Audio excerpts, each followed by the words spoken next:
Bonjour Julien. Bonjour Bertrand. Wires fait dans le reverse mentoring, c'est ça? Exactement. On travaille dans le reverse mentoring, qui est une conviction assez forte qu'on partage chez Wires. C'est un concept qui est né quand, ça? Je pense que c'est pas une nouveauté de faire du retour d'expérience, que ce soit dans des groupes ou en externe.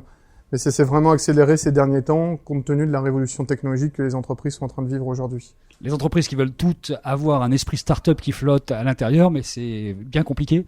Donc vous amenez la start-up à l'intérieur, mais de façon ponctuelle maintenant. Exactement. Nous, ce qu'on amène, c'est vraiment deux choses. À la fois les compétences du start-upper, qui sont de plus en plus pointues sur des nouvelles technologies ou des nouveaux business, et également son état d'esprit d'entrepreneur qui est super intéressant. C'est ça qu'on va chercher chez des start-upers. Très clairement, vous vous adressez à des grandes boîtes et vous faites des ateliers de brainstorming avec des start-upers, c'est ça? C'est-à-dire que le fonctionnement, c'est qu'aujourd'hui, les grands groupes font face à de nombreuses problématiques, qu'elles soient technologiques, au niveau de leurs compétences.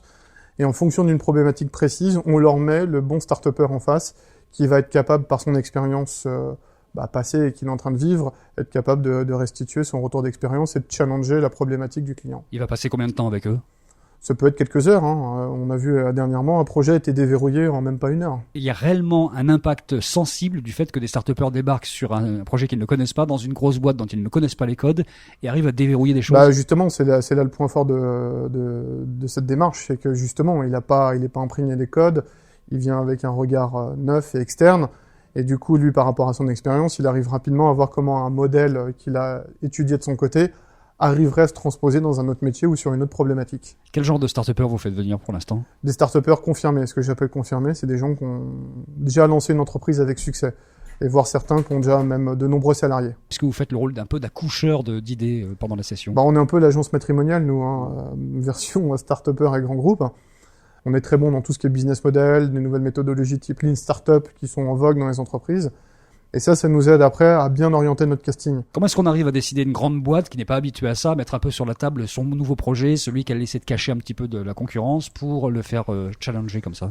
Une bonne question. Pour moi, il y a deux types d'innovations dans les entreprises. Il y a les innovations secrètes et celles-là resteront toujours secrètes.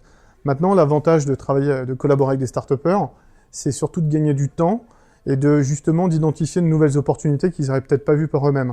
Je vais faire le comparatif avec les Apple Store. Si Apple avait fermé son Apple Store et sa technologie en interne, la richesse de l'Apple Store serait beaucoup moins forte qu'aujourd'hui. La force a été d'ouvrir sa technologie à l'externe.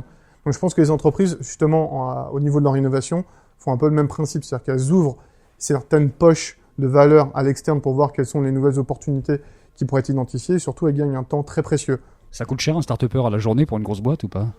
Le rapport qualité-prix est super honnête parce qu'ils font gagner un tel temps. Nous, notre valeur, c'est le temps, finalement. Quelqu'un qui aurait mis 6 mois à comprendre l'intérêt ou identifier peut-être une nouvelle valeur, peut-être qu'en 2 heures, un start-upper, par son expérience personnelle, va lui dire « Tiens, cette piste pourrait être intéressante pour toi ». Ça vous est arrivé d'avoir un start-upper qui s'est dit « Tiens, je bosserais bien dans un grand groupe à la fin de la session » ou c'est définitivement niet? Deuxième réponse.